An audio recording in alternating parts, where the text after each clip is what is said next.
Emma by Jane Austen, Volume 3, Chapter 15. This letter must make its way to Emma's feelings. She was obliged, in spite of her previous determination to the contrary, to do it all the justice that Mrs. Weston foretold. As soon as she came to her own name, it was irresistible. Every line relating to herself was interesting, and almost every line agreeable. And when this charm ceased, the subject could still maintain itself by the natural return of her former regard for the writer, and the very strong attraction which any picture of love must have for her at the moment.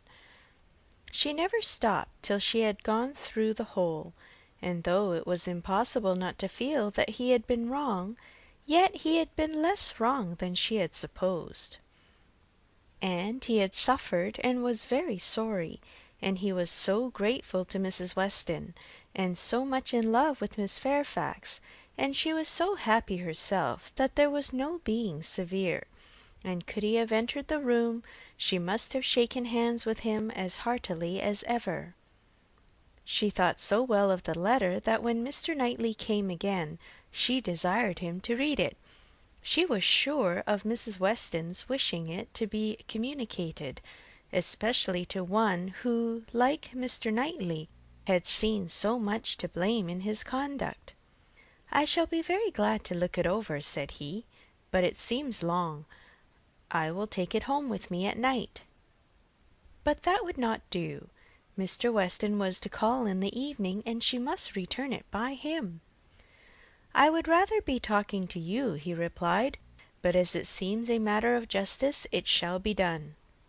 He began, stopping, however, almost directly to say, "Had I been offered the sight of one of this gentleman's letters to his mother-in-law a few months ago, Emma, it would not have been taken with such indifference." He proceeded a little farther, reading to himself, and then with a smile observed, "Humph! A fine complimentary opening. But it is his way. One man's style must not be the rule of another's. We will not be severe. It will be natural for me," he added shortly afterwards, "to speak my opinion aloud as I read. By doing it I shall feel that I am near you. It will not be so great a loss of time, but if you dislike it—" "Not at all. I should wish it." Mr. Knightley returned to his reading with greater alacrity. "He trifles here," said he, "as to the temptation. He knows he is wrong, and has nothing rational to urge. Bad. He ought not to have formed the engagement. His father's disposition. He is unjust, however, to his father. Mr. Weston's sanguine temper was a blessing on all his upright and honourable exertions. But Mr. Weston earned every present comfort before he endeavoured to gain it. Very true, he did not come till Miss Fairfax was here." "And I have not forgotten," said Emma, "how sure you were that he might have come sooner if he would. You pass it over very handsomely, but you were perfectly right." "I was not quite impartial in my judgment, Emma, but yet I think, had you not been in the case, I should still have distrusted him." When he came to Miss Woodhouse, he was obliged to read the whole of it aloud, all that related to her, with a smile, a look, a shake of the head, a word or two of assent or disapprobation, or merely of love, as the subject required, concluding, however, seriously, and after steady reflection, thus: "Very bad, though it might have been worse. Playing a most dangerous game. Too much indebted to the event for his acquittal. No judge of his own manners by you. Always deceived in fact by his own wishes, and regardless of little besides his own convenience. Fancying you to have fathomed his secret. Natural enough. His own mind full of intrigue that he should suspect it in others. Mystery, finesse, how they pervert the understanding! My Emma, does not everything serve to prove more and more the beauty of truth and sincerity in all our dealings with each other? Emma agreed to it, and with a blush of sensibility on Harriet's account, which she could not give any sincere explanation of. "You had better go on," said she. He did so, but very soon stopped again to say, "The pianoforte! Ah, that was the act of a very, very young man, one too young to consider whether the inconvenience of it might not very much exceed the pleasure. A boyish scheme indeed! I cannot comprehend a man's wishing to give a woman any proof of affection which he knows she would rather dispense with, and he did know that she would have prevented the instrument's coming, if she could." After this he made some progress without any pause. Frank Churchill's confession of having behaved shamefully was the first thing to call for more than a word in passing. "I perfectly agree with you, sir," was then his remark. "You did behave very shamefully. You never wrote a truer line." And having gone through what immediately followed of the basis of their disagreement, and his persisting to act in direct opposition to Jane Fairfax's sense of right, he made a fuller pause to say, "This is very bad." He had induced her to place herself, for his sake, in a situation of extreme difficulty and uneasiness, and it should have been his first object to prevent her from suffering unnecessarily. She must have had much more to contend with in carrying on the correspondence than he could. He should have respected even unreasonable scruples, had there been such, but hers were all reasonable. We must look to her one fault, and remember that she had done a wrong thing in consenting to the engagement, to bear that she should have been in such a state of punishment. Emma knew that he was now getting to the Box Hill party, and grew uncomfortable. Her own behaviour had been so very improper. She was deeply ashamed and a little afraid of his next look. It was all read, however, steadily, attentively, and without the smallest remark, and, excepting one momentary glance at her, instantly withdrawn, in the fear of giving pain, no remembrance of Box Hill seemed to exist. "There is no saying much for the delicacy of our good friends, the Eltons," was his next observation. "His feelings are natural. What! Actually resolved to break with him entirely! She felt the engagement to be a source of repentance and misery to each. She dissolved it. What a view this gives of her sense of his behaviour! Well, he must be most extraordinary. Nay, nay, read on, you will find how very much he suffers." "I hope he does," replied Mr. Knightley coolly, and resuming the letter. "Smallridge, what does this mean? What is all this?" She had engaged to go as governess to Mrs. Smallridge's children, a dear friend of Mrs. Elton's, a neighbour of Maple Grove. And, by the by, I wonder how Mrs. Elton bears the disappointment. "Say nothing, my dear Emma, while you oblige me to read, not even of Mrs. Elton. Only one page more, I shall soon have done. What a letter the man writes! I wish you would read it with a kinder spirit towards him. Well, there is feeling here. He does seem to have suffered in finding her ill. Certainly I can have no doubt of his being fond of her. Dearer, much dearer than ever. I hope he may long continue to feel all the value of such a reconciliation. He is a very liberal thanker, with his thousands and tens of thousands, happier than I deserve. Come, he knows himself there. Miss Woodhouse calls me the child of good fortune. Those were Miss Woodhouse's words, were they? And a fine ending. And there is the letter. The child of good fortune. That was your name for him, was it? You do not appear so well satisfied with his letter as I am, but still you must, at least I hope you must, think the better of him for it. I hope it does him some service with you." "Yes, certainly it does. He has had great faults, faults of inconsideration and thoughtlessness, and I am very much of his opinion in thinking him likely to be happier than he deserves.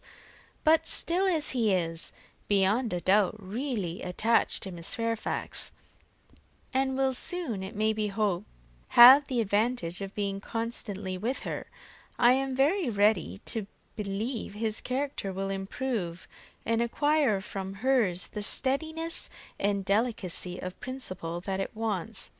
And now let me talk to you of something else. I have another person's interest at present so much at heart that I cannot think any longer about Frank Churchill. Ever since I left you this morning, Emma, my mind has been hard at work on one subject." The subject followed.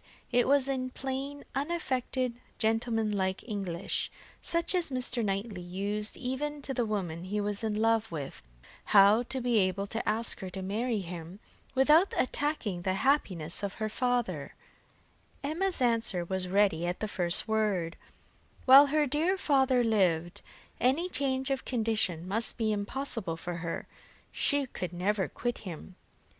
Part only of this answer, however, was admitted. The impossibility of her quitting her father Mr. Knightley felt as strongly as herself, but the inadmissibility of any other change he could not agree to. He had been thinking it over most deeply, most intently. He had at first hoped to induce Mr. Woodhouse to remove with her to Donwell. He had wanted to believe it feasible, but his knowledge of Mr. Woodhouse would not suffer him to deceive himself long. And now he confessed his persuasion that such a transplantation would be a risk of her father's comfort, perhaps even of his life, which must not be hazarded. Mr. Woodhouse taken from Hartfield? No, he felt that it ought not to be attempted. But the plan which had arisen on the sacrifice of this, he trusted his dearest Emma would not find in any respect objectionable. It was, that he should be received at Hartfield, that so long as her father's happiness, in other words his life, required Hartfield to continue her home, it should be his likewise. Of their all removing to Donwell, Emma had already had her own passing thoughts. Like him, she had tried the scheme and rejected it, but such an alternative as this had not occurred to her. She was sensible of all the affection it evinced. She felt that, in quitting Donwell, he must be sacrificing a great deal of independence of hours and habits, that in living constantly with her father, and in no house of his own, there would be much, very much, to be borne with. She promised to think of it, and advised him to think of it more, but he was fully convinced that no reflection could alter his wishes or his opinion on the subject. He had given it, he could assure her, very long and calm consideration. He had been walking away from William Larkins the whole morning, to have his thoughts to himself. "Ah, there is one difficulty unprovided for," cried Emma. "I am sure William Larkins will not like it. You must get his consent before you ask mine."